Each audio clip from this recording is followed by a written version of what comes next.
ভাবুন তো, সকালবেলায় ঢাকার কমলাপুর থেকে ট্রেনে উঠলেন আপনি। হাতে এক কাপ চা, আর মাত্র ১ ঘন্টার মধ্যেই পৌঁছে গেলেন চট্টগ্রামে। শুনতে গল্পের মতো লাগছে নিশ্চয়ই, কিন্তু এই গল্পটা এখন বাস্তবতার দোরগোড়ায় দাঁড়িয়ে। গেল সপ্তাহে বেইজিংয়ে গ্রেট হল অব দ্য পিপলে মুখোমুখি হয়েছিলেন বাংলাদেশের প্রধানমন্ত্রী তারেক রহমান এবং চীনের প্রেসিডেন্ট শি জিনপিং। ৪ দিনের সফর, কিন্তু এই ৪ দিনের প্রভাব হতে পারে আগামী ১ দশকে। প্রিয় দর্শক, আজকে আমরা কথা বলবো এই সফরের সবচাইতে গুরুত্বপূর্ণ ৪টে বিষয় নিয়ে। বাংলাদেশ, চীন, মিয়ানমার অর্থনৈতিক করিডোর, বুলেট ট্রেনের সম্ভাবনা, চীনা বিনিয়োগে সরকারের নতুন কৌশল এবং সবচাইতে বড় প্রশ্ন, আমেরিকার পর চীন সবাই কেন বাংলাদেশের মধ্য দিয়ে করিডোর চায়। চলুন বিশ্লেষণ করা যাক। আপনাদের সাথে আছি আমি, শাহাদাত হোসেন।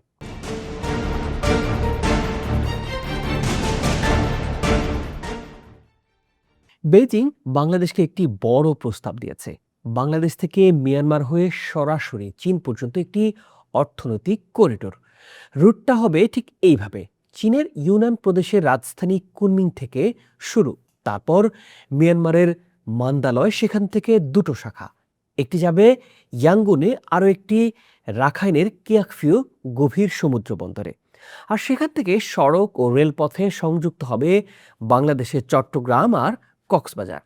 এই করিডোর চালু হলে মাত্র ২৪ ঘন্টার মধ্যে ট্রাকে করে পণ্য পৌঁছাবে চীনে।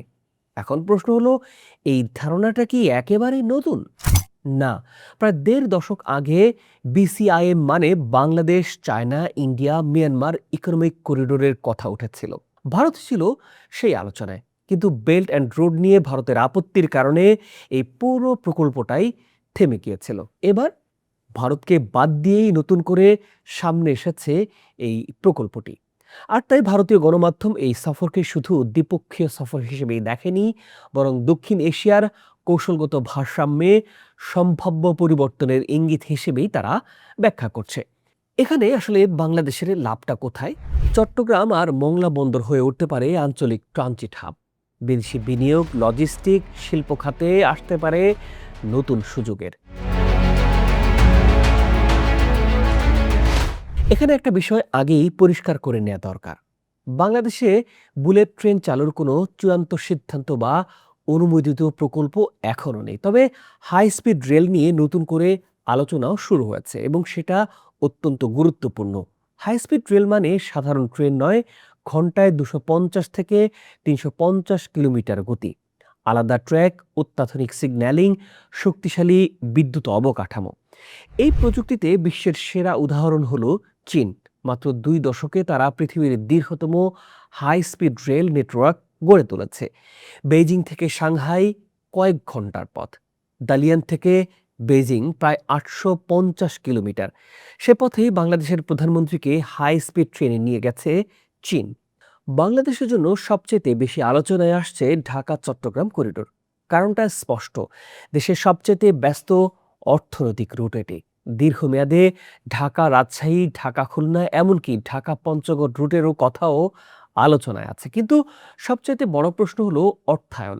একটি পূর্ণাঙ্গ হাই স্পিড রেল লাইনে কয়েক বিলিয়ন ডলার খরচ হবে। শুধু ট্রেনই নয়, নতুন রেলপথ, সেতু, স্টেশন, বিদ্যুৎ ব্যবস্থা, জমি অধিগ্রহণ, সব মিলিয়ে বিশাল বিনিয়োগের প্রয়োজন। যদি যাত্রী চাহিদা আর আঞ্চলিক বাণিজ্য যথেষ্ট বাড়ে, তাহলে এটা হবে গেম চেঞ্জার।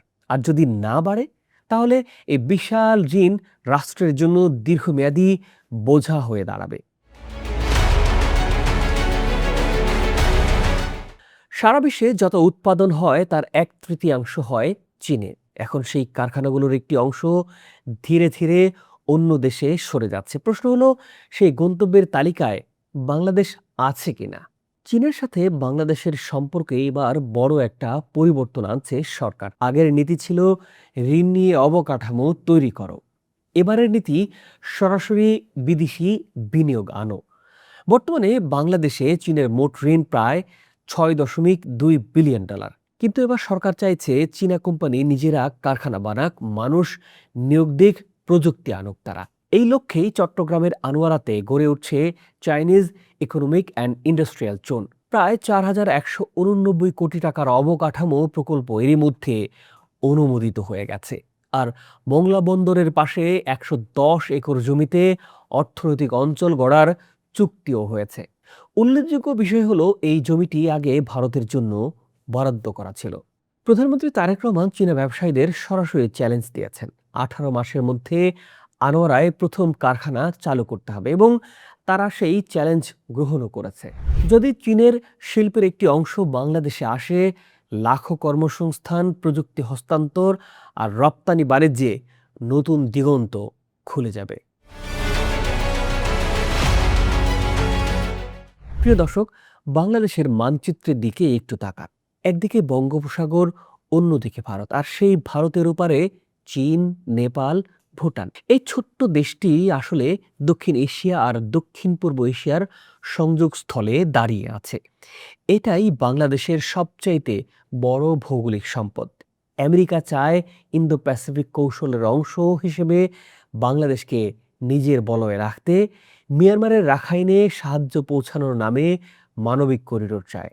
চীন চায় বঙ্গোপসাগর পর্যন্ত স্থলপথ, কারণ সমুদ্রপথে ভারত বাধা দিতে পারে। ভারত চায় বাংলাদেশ যেন কোনোভাবেই চীনের করিডোরের অংশ না হয়। জাপান মাতার বাড়িতে গভীর সমুদ্র বন্দর বানাচ্ছে। বঙ্গোপসাগর কেন্দ্রিক বাণিজ্যে সক্রিয় ভূমিকা চায়। ইউরোপ চট্টগ্রাম বন্দরে এরই মধ্যে বিনিয়োগ করেছে। সবার চোখ একটা জায়গাতে, সেটা হলো বাংলাদেশ। কারণটা সহজ, যে দেশ বাংলাদেশের মধ্য দিয়ে করিডোর পাবে, সে পাবে বাণিজ্যিক সুবিধা, কৌশলগত অবস্থান আর ভূ রাজনৈতিক প্রভাব। প্রশ্ন হলো, বাংলাদেশ কি ভূ রাজনৈতিক দাবার বোর্ড আসলে হবে, নাকি এই সুযোগকে কাজে লাগিয়ে নিজের অর্থনৈতিক ও কৌশলগত গুরুত্বকে নতুন উচ্চতায় নিয়ে যাবে? তারেক রহমানের চীন সফর ছিল 4 দিনের, কিন্তু এর প্রভাব হতে পারে আগামী 1 দশকের। মিয়ানমার, চীন, বাংলাদেশ করিডোর, বুলেট ট্রেনের স্বপ্ন, চীনা বিনিয়োগের নতুন ঢেউ, এই 3টি বিষয় মিলিয়ে বাংলাদেশের সামনে একটা বড় সুযোগের দরজা কড়া নাড়ছে। তবে মনে রাখতে হবে, সুযোগ আর বাস্তবতার মাঝ থাকে কঠিন পরিশ্রম, সঠিক পরিকল্পনা আর স্বচ্ছ সিদ্ধান্ত। করিডোর হলেই উন্নত হবে না। যদি মিয়ানমারে যুদ্ধ থামে, যদি চুক্তি হয় সমতার ভিত্তিতে, যদি দেশের মানুষের কর্মসংস্থান নিশ্চিত করা যায়, তাহলেই সফলতা আসবে। আমেরিকার পর এবার চীনও করিডোর চাইল বাংলাদেশের কাছে। আপনি কি মনে করেন, এই করিডোর বাংলাদেশের জন্য সুযোগ নাকি একটা ফাঁদ? নিশ্চয়ই আপনার মতামত জানাতে পারেন আমাদের। ভিডিওটি যদি ভালো লাগে তবে শেয়ার ও লাইক করতে পারেন। আর যদি সাবস্ক্রাইব করে না থাকেন তাহলে আন্তরিক অনুরোধ, সাবস্ক্রাইব করে পাশে থাকুন। দেখা হবে পরের ভিডিওতে।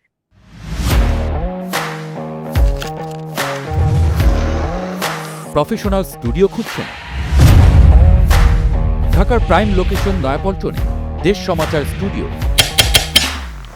আপনার কন্টেন্ট প্রোডাকশনের নির্ভরযোগ্য ঠিকানা। এখানে পাবেন 4K ক্যামেরায় মাল্টি অ্যাঙ্গেল রেকর্ডিং, আছে গ্রিন ও ব্ল্যাক স্ক্রিন সেটআপ, উন্নত মানের মাইক্রোফোন ও sound proof voice over booth. আপনার পছন্দ মতো স্টুডিও ডিজাইন করার সুযোগও থাকছে। Hazrat Shahjalal news content, talk show, interview বা পডকাস্ট, যা কিছুই করেন এখানে পাবেন প্রফেশনাল সেটআপ আর ফুল এডিটিং সাপোর্ট। আপনার চাহিদা অনুযায়ী বুক করতে পারেন আজই। কল কিংবা হোয়াটসঅ্যাপ করুন এই নাম্বারে 01-720-210657। ভিজিট করুন আমাদের ওয়েবসাইট ও ফেসবুক পেজ।